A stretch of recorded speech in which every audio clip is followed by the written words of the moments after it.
یہ رسول پاک علیہ السلام کا فرمان ہے۔ یہ حدیث امام راضی نے لکھی ہے۔ نبی پاک کی فرمان کے لحاظ سے جو چیز ہمارے سامنے آئے نا، اس پر ہماری آنکھیں بھی کھل جانی چاہیے، دل بھی کھل جانا چاہیے کہ کوئی خاص ہی بات تھی جو حضور نے بیان فرمائی صلی اللہ علیہ وسلم۔ سرکار دو عالم علیہ السلام نے فرمایا، ایک آدمی نے 500 سال بغیر ریاکاری کے اللہ کی عبادت کی۔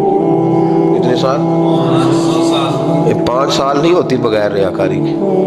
تہجد پڑھنے والا جب تک 6 لوگوں کو بتا رہا نہ دے تہجد پڑھی ہے، اتنی دیر تو تہجد آگے بڑھتی نہیں، کم از کم 6 بندوں کو پتا ہونا چاہیے۔ 500 سال بغیر ریاکاری کی عبادت کی، 5 بڑا مشکل ہوتا ہے۔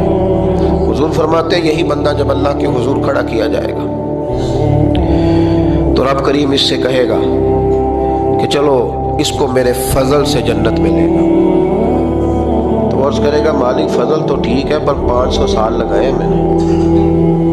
5 وہ مولوی صاحب میری طرح کے بیچارے جو امام مسجد ہوتے ہیں نا، تو وہ بھی کہتے ہیں جب میں آیا تھا تو 30 بچے تھے مسجد میں، اب 80 ہو گئے۔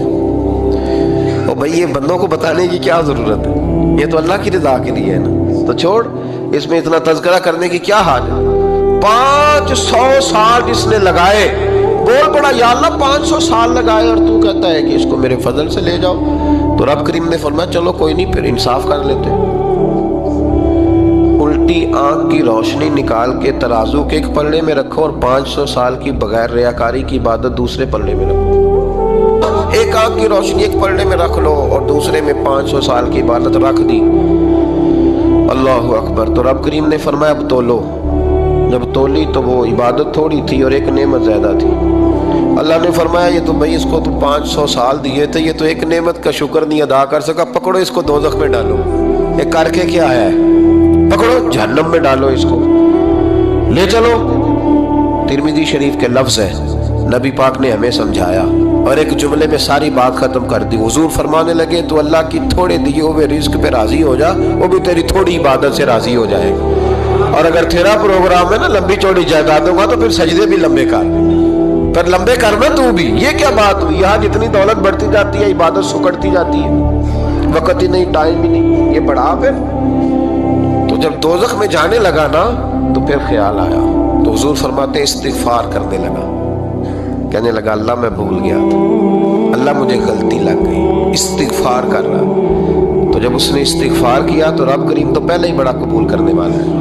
یا اللہ میں بھول گیا تو فرمایا چلو جو استغفار کرے اسے تو میں ویسے ہی معاف کر دیا کرتا ہوں، اسے بخش دو، اسے میرے فضل سے جنت۔ نبی پاک صلی اللہ تعالی علیہ وآلہ وسلم نے 3 باتیں ارشاد فرمائیں۔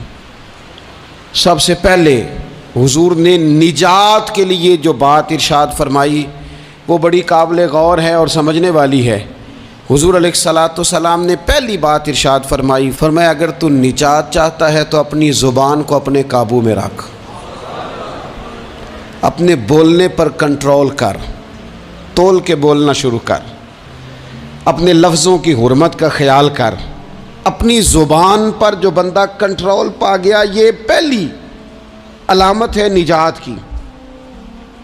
اور ایک مقام پہ نبی پاک علیہ السلام نے یوں بھی بیان فرمایا تم مجھے گارنٹی دو 2 چیزوں کی اور مجھ سے گارنٹی لے لو جنت کی۔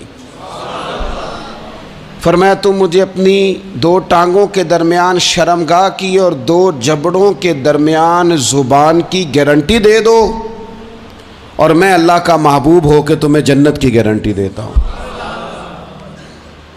پہلی بات نجات کے لیے نبی پاک علیہ السلام نے یہ ارشاد فرمائی کہ اپنی زبان کو اپنے قابو میں کر، اس پر کنٹرول کر۔ اور دوسرا فرمایا تیرا گھر تیرے لیے کافی ہے، ادھر ادھر بلا وجہ نہ گھوما کر، بغیر سبب کے بہت ساری مجالس میں نہ جایا کر، ضرورت کے لیے جائیں، خیر پانے کے لیے جائیں، اچھے ارادوں سے سفر کریں۔ گئے ہمارے صوفیاء علماء دور دراز کے سفر کیے محدثین نے، کس لیے؟ حضور کی احادیث کو جمع کرنے کے لیے، نبی پاک علیہ الصلاۃ والسلام کے فیضان سے حصہ پانے کے لیے۔ لیکن فرمایا ادھر ادھر نہ، کچھ لوگوں کو بڑا شوق ہوتا ہے، اس مجلس میں بھی جائیں گے، اس محفل میں بھی جائیں گے، اس کی بھی سنیں گے، اس کی بھی سنیں گے، نتیجہ یہ رہے گا کہ بے یقین ہو جائیں گے، اپنے گھر سے نکلیں گے گھر گھر پھریں گے کسی گھر کے نہیں رہیں گے. تیرے لیے تیرا گھر کافی ہے.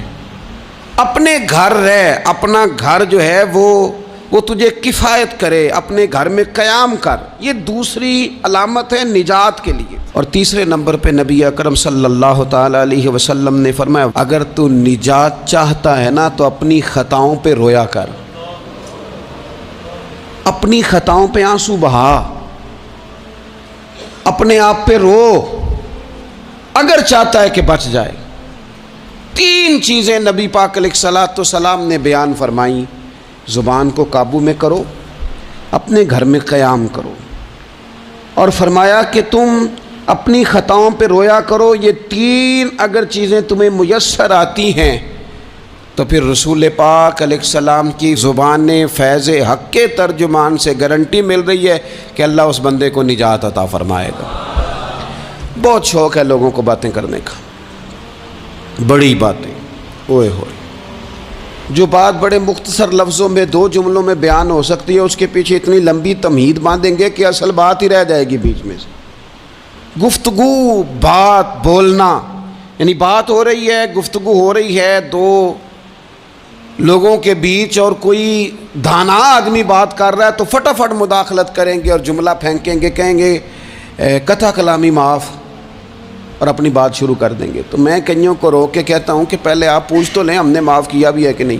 بہت باتیں کرتے ہیں بعض لوگ، بہت باتیں کرتے ہیں، اور دنیا میں جو زیادہ خطائیں ہوتی ہیں وہ زبان کی وجہ سے ہوتی ہیں. عملاً کوئی کسی کو کیا تکلیف دے گا، ہاتھ کوئی کسی پہ کیا اٹھائے گا، لیکن لفظوں کے تیر، جملوں کے ترش لہجے اور زبان کی کڑواہٹ. حضرت عثمان غنی رضی اللہ تعالیٰ عنہ فرمایا کرتے تھے کہ زبان تو روح کو گھائل کر جاتی ہے، بندے کو اندر سے توڑ کے رکھ دیتی ہے یہ زبان. بہت سارے لوگ تھے، انہوں نے بہت سارے جملے زندگی میں بولے. میں یقین سے کہتا ہوں کہ انہیں بھی پچھتاوا ہوا کہ یار مجھے یہ والا لفظ نہیں کہنا چاہیے تھا، لیکن کاش یہ بعد میں پچھتانے سے پہلے آپ سوچ لیتے. اور بہت سارے لوگ ایسے ہیں جو مجھے پتہ ہے جو وہ کہہ رہے ہیں وہ معافی ضمیر ان کا نہیں ہے، وہ ان کے خیالات نہیں ہوتے، لیکن وہ کہہ دیے انہوں نے، اور کہنے کے بعد اندازہ ہوا کہ یہ ہمیں کہنا نہیں چاہیے تھا. دوسرا ارشاد فرمایا کہ تو اس طرح کر، اپنے گھر کو نہ لازم پکڑ لے، تیرا گھر تیرے لیے بہتر ہے، تیرا گھر تیرے لیے کفایت کرنے والا ہے. شریعت اسلامیہ میں نا رہبانیت منع ہے، سارے حقوق چھوڑ کے بندہ گھر میں بیٹھ جائے، حجرے میں بیٹھ جائے، مسجد منع ہے.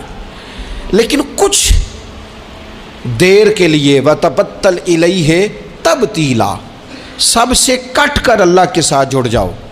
قرآن مجید نے کہا وہ کیا ہے کہ کچھ دیر کے لیے خلوت ضرور اختیار، جیسے آپ اعتکاف میں بیٹھے ہیں، سب سے کٹ کے اللہ کے گھر آ گئے، یہ کچھ دیر کے لیے یہ کام کرنے کا ضرور حکم دیا گیا ہے. آپ دیکھیے حضرت موسیٰ علیہ السلام، اسلام میں رہبانیت نہیں، سارے حقوق چھوڑ کے جانا نہیں، لیکن کچھ دیر کے لیے، تھوڑی دیر کے لیے. حضرت موسیٰ علیہ السلام 40 دن کے لیے گئے نا کوہ طور پہ، پھر اللہ نے تو رات عطا فرمائی. وَإِذْ وَعَدْنَا مُوسَىٰ 40 لَيْلَةً، ہم نے موسیٰ علیہ السلام سے 40 راتوں کا وعدہ لیا. نبی پاک علیہ السلام کتنے دن جا کے پہلے غار حرا میں بیٹھے، پھر اللہ تعالیٰ نے وحی عطا فرمائی. تو کچھ اپنے گھر میں وقت گزاریں، عبادت میں وقت گزاریں، اللہ کی یاد میں وقت گزاریں. سارا وقت گھومنے میں پھرنے میں ضائع نہ کر دیں. کچھ لوگ ایسے ہیں عبادت کے لیے بٹھاؤ تو تھکے ہوئے ہیں، اور ان سے کو کہیں جانا ہے تو وہ تیار بیٹھے ہیں. تو کچھ اوقات اپنے اس پر بھی لگائیں. اور تیسری بات جو ارشاد فرمائی گئی وہ یہ ہے کہ اپنی خطاؤں پہ رویا جائے. ہم نہ بڑا تبصرہ کرتے ہیں، بڑا رونا آتا ہے کسی کی مظلومیت پر، کسی کے دکھ پر، ملکی حالات پر، لوگوں پر، اچھی بات ہے، لیکن نجات کے لیے ضروری ہے کہ انسان اپنی خطاؤں پر بھی روئے. اور نبی اکرم صلی اللہ تعالیٰ علیہ وسلم نے فرمایا کہ اگر تمہیں اللہ کے خوف سے آنکھ سے اتنا قطرہ بھی نصیب ہو گیا جتنا مکھی اور مچھر کا پر ہوتا ہے، تو اللہ تبارک و تعالیٰ اتنا بھی تمہاری آنکھ سے آنسو نکل گیا تو جس طرح بھینس کے تھنوں سے نکلا ہوا دودھ دوبارہ تھنوں میں نہیں جاتا، تم بھی دوزخ میں نہیں جاؤ گے۔ اور دو آنکھیں اللہ کو بڑی پیاری ہیں۔ یا رسول اللہ کون سی؟ فرمایا کہ جو رب کی رضا کے لیے پہرا دیتی ہے، اور ایک وہ آنکھ جو اللہ کے خوف میں آنسو بہاتی ہے۔ یہ دو آنکھیں اللہ کو بڑی پیاری ہیں۔ تو اس لیے یہ تین باتیں آپ نے نہیں بھولنی۔